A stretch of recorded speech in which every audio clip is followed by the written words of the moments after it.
Welcome to Math with Mrs. Cox. We are on Chapter 2, Lesson 8, Estimate Products. We are on page 125.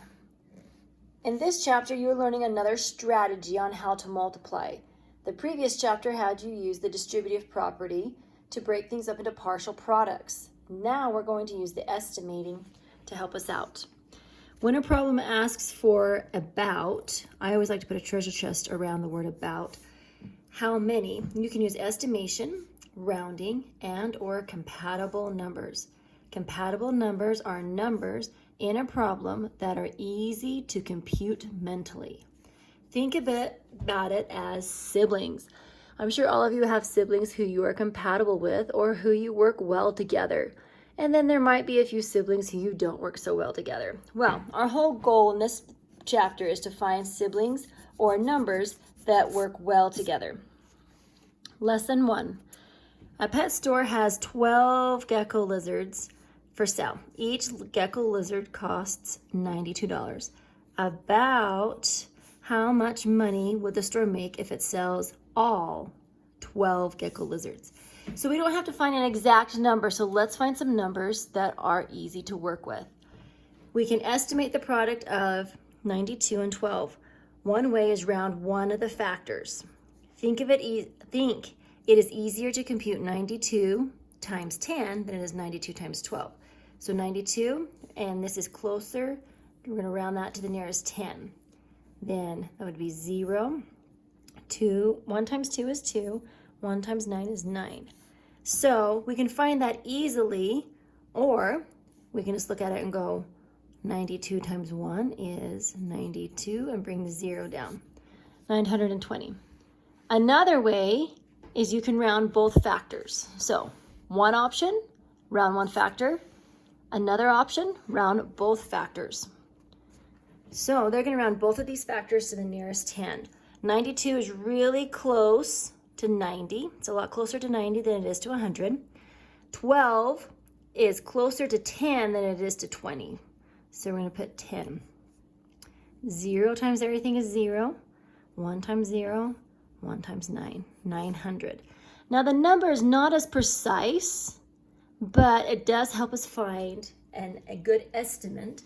We can say by rounding both factors, the estimate is around $900. And right here, the estimate was 920.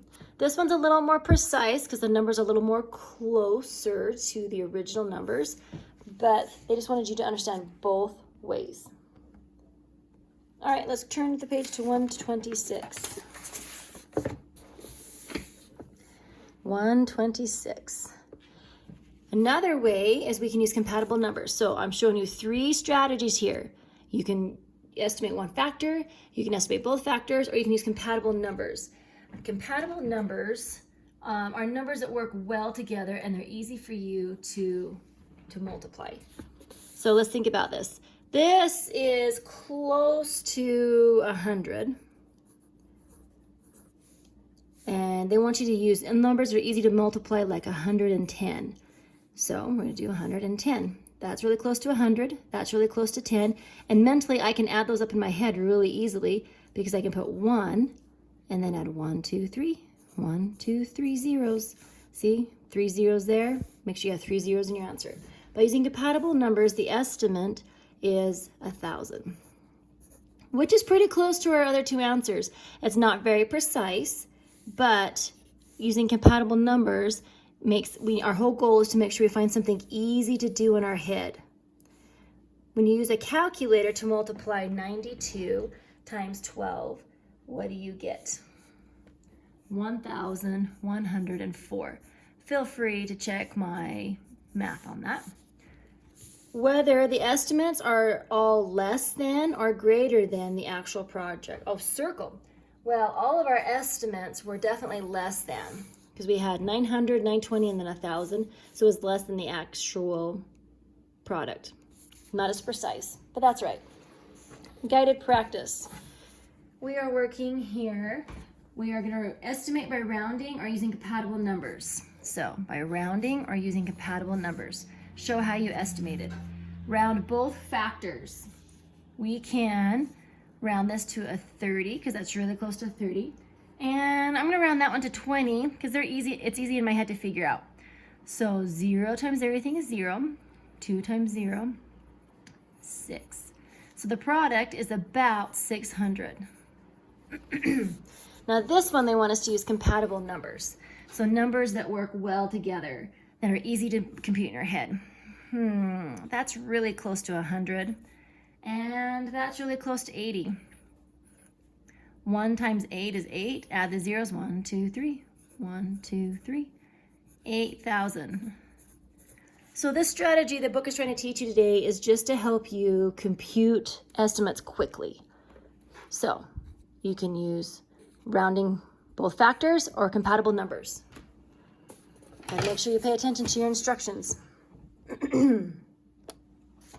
Estimate by rounding and show how you estimated. And then down here, they want compatible numbers. So I'm just going to underline so we understand what they are asking for. Estimate by rounding. Well, I know that 218 is really close to 200. And 6 can probably stay the same. That makes life easy. Because then I can do 6 times 2 is 12 and bring the 2 zeros down. And there is my rounded number. Okay, what number is this close to? Is it closer to 60 or closer to 70? That's right, it's closer to 70. And we're going to times that by 7. And then 7 times 7 is 49. Bring down that 0. Easy peasy, right? Okay, number 5. We are going to round. 131 is definitely closer to 130 than 140. And 29, pretty close to 30. 0 times everything is 0. 3 times 0 is 0. 3 times 3 is 9. 3 times 3 is 1. 3. 3 times 1 is 3. Ta-da! Now remember the rule with rounding, the roller coaster. Here's 0, here's 10, here's 5. If the number is 5 or above, then your little roller coaster is going to have enough momentum to go all the way down to 10. But if it's below 5, so like 4, 3, 2, 1, it's going to roll back down to 0. That's why with this one, 131, 1 is clear down here. Our little roller coaster car wouldn't even make it up over the hill, so we're going to roll back down and round down to 0. That's why we have 130. Okay, moving on. Number 6, we are going to round this. I'm going to round both of these because these are not easy to compute mentally. And see this little squiggly line? That means about. So you don't have to have a perfect, precise answer. So let's round both of them. Let's do 60 times, that's really close to 70. 0, 0, 42. Okay, remember that little squiggly line means about. I'm going to round both of these numbers because neither one of them are very easy to look at. So I'm going to do 80 and then times 60. That is closer to 60 than it is to 50 because again, the 6 is past the 5, so our roller coaster car is going to go down to the next highest number. That's why we go to 60 and not to 50. 0, 0, and 48. 8. Wow, that is some crazy numbers. I'm going to change that 300 to a 400 because that's a little bit easier to compute. And then that 46, I'm going to change it to a 50. 0, 0, 0, 9. Come over 3. 9,000. Nope, that's not right. 20,000. I almost had to pay Cox cash to some student to find my mistake. Whew, that was close. Okay, now we're going to use compatible numbers. Numbers that work well together. So it does not need to be very precise. It just needs to be something that's easy to compute in our heads. So looking at this number, that's really close to 100, and the 52 is really close to 50. So that's what I'm going to change those to. And a couple of different ways you can do this. 1 times 5. 5 times 1 is 5. Add 1, 2, 3. 1, 2, 3 zeros. I love it when there's zeros in a product. All right, let's look at here. What's compatible? Let's say that's really close to 30, and this is really close to 6. I can do that in my head because I know 3 times 6 is 18. Bring down the 0, 180. All right, on number 11, neither of those numbers are very pretty, so where we're doing compatible numbers, it is okay for us to change both of those numbers. So let's change it to something a little bit easier. I'm going to say about 125, and I'm going to change that to 10 to make it a little bit easier to compute in my head, because then I know all I have to do is add a 0 to that number, 1,250. So compatible numbers, you can change both numbers to make them pretty. Okay, you see that little squiggly line? That means about. They're wanting us to use compatible numbers. I think 30 times 80 works well, because 3 times 8 is 24. Bring down the 2 zeros. Okay, number 13. We have 500.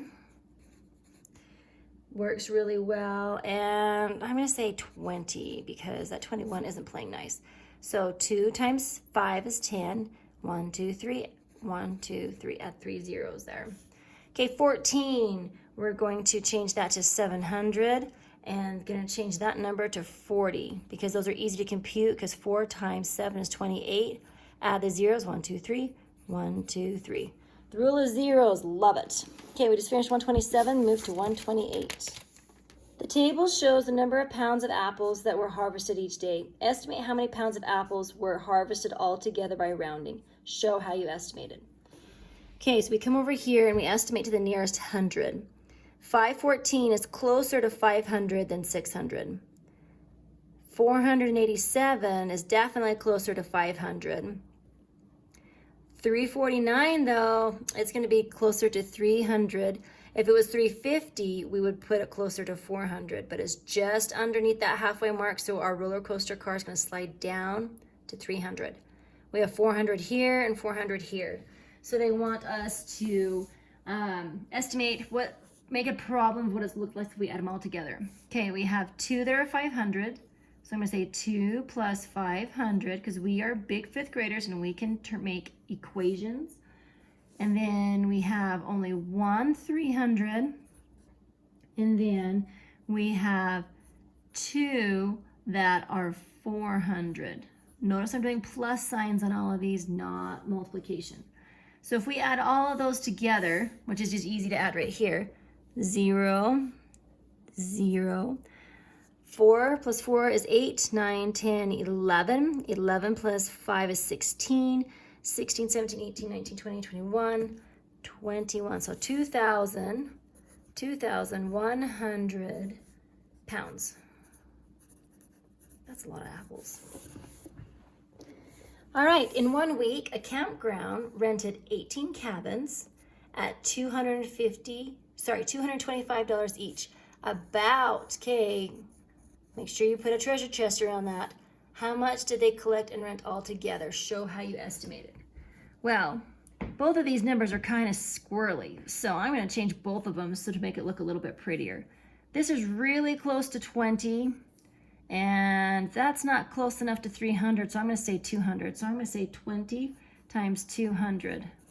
And if we have 200 over here times 20, 2 times 2 is 4. 1, 2, 3.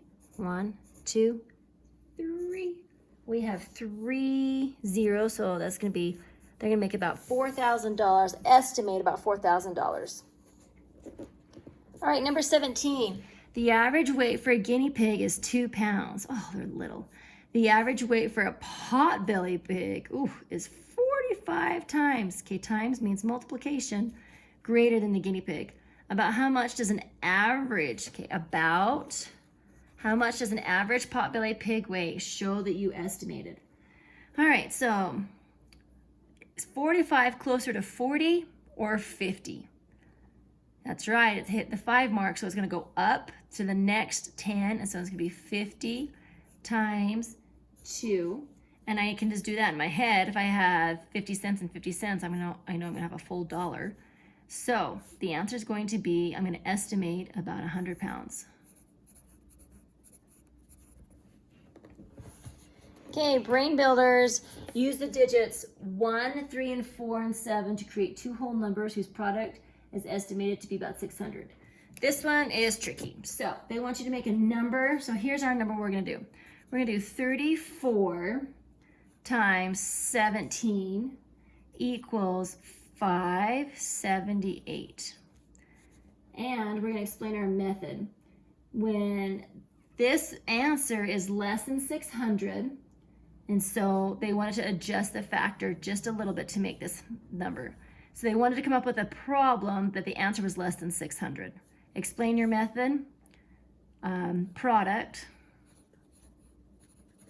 less than 600. Okay. Number 19, what is the estimation? When is the estimation of products a useful tool? Provide an example. Ooh, estimation is used when you do not, nice big capital letters, need an exact answer. And don't reinvent the wheel. Just steal one of these ones up here, like the guinea pig one. So I'm going to say, for example, 50 times 2 equals 100 is easier than if I did 46 times 2 to make it the answer. So when it asks for an example, just grab one from a few numbers up. All right, thank you for joining me on Guided Practice. Let's bounce on over to the homework.